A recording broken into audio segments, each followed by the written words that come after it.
Hey guys, how's it going? Laura with Garden Answer. Today I'm planting a whole bunch of blushing princess alyssum in one of my flower beds. Last year we planted a whole bunch of alyssum that was in the same series as this one out in another area of our garden, and it did so amazingly well that I'm really excited to see what it does in this spot. It's got kind of a delicate pink, lavender, white, multicolored bloom. It's very fragrant and they spread so much, but they're not so bad that they'll strangle out other plants, which is what I found last year. I found that it kind of grew around things and just tucked itself in, and it was really sparkly.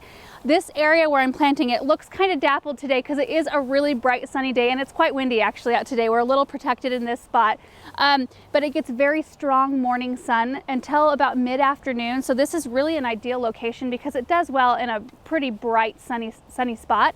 But the thing about alyssum is that it does like consistent moisture. So it actually does better in the ground as opposed to putting it in hanging baskets or in smaller containers. I've done it in larger containers and it's done really well, but you just kind of want to keep that in mind. This area is irrigated with drip irrigation, so I can control how much moisture that it gets. The other thing that I'm excited about, because this area is where I've got all of my hellebores planted, their bloom season is almost over, and I don't really have anything in this area that's going to kind of pick up and be colorful for the rest of the season.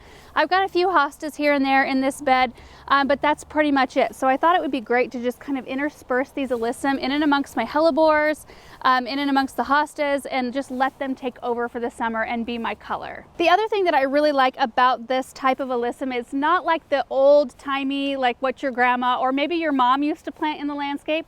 These are much more improved. They spread like 20 to 24 inches. They grow about 4 to 8 inches tall, but they are super, super cold tolerant. So they're one of the first annuals you can put out in the spring and one of the last ones that you'll be pulling out in the fall. So I'm just gonna place these all over in this area, get them planted, and then we'll show you how it looks.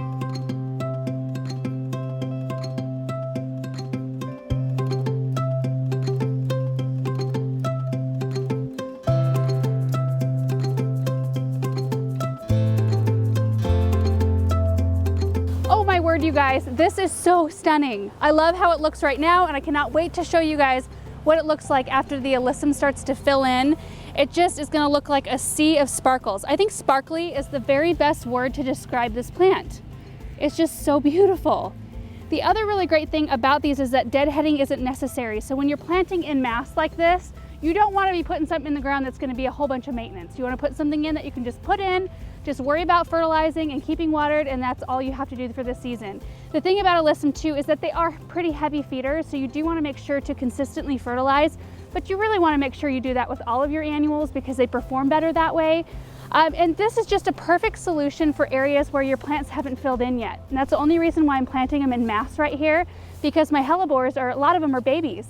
They're really small. They'll eventually fill in this whole area and I won't have any room to plant annuals, but this is a really good kind of fix in the meantime. So I hope you guys enjoyed this video. Cannot wait to show you what it looks like just even in a month or two. We'll see you in the next video. Bye.